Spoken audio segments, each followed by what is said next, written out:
பற்றற்றவர் ஆவதற்காக உடல் மற்றும் மனதை அடகுபொருள் எனப் புரிந்து கொள்ளுங்கள்.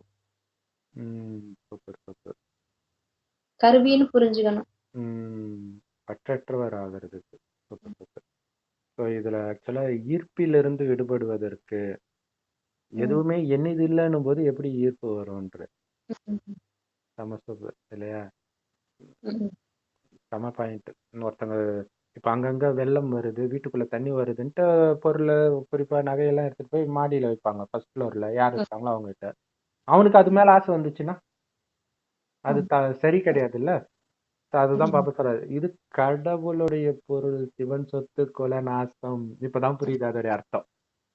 செம சூப்பர். எத்தனையோ பேர் கேட்டிருக்காங்க, நம்மளும் பல தடவை பல அர்த்தம் சொன்னாலும் இப்ப தெரியுது உங்க சொத்துன்னு நீங்க நினைச்சிட்டு இருக்கிறது தான் சிவ சொத்து. அதுல ஆசைப்பட்டீங்கன்னா குலம் நாசமாயிடும்.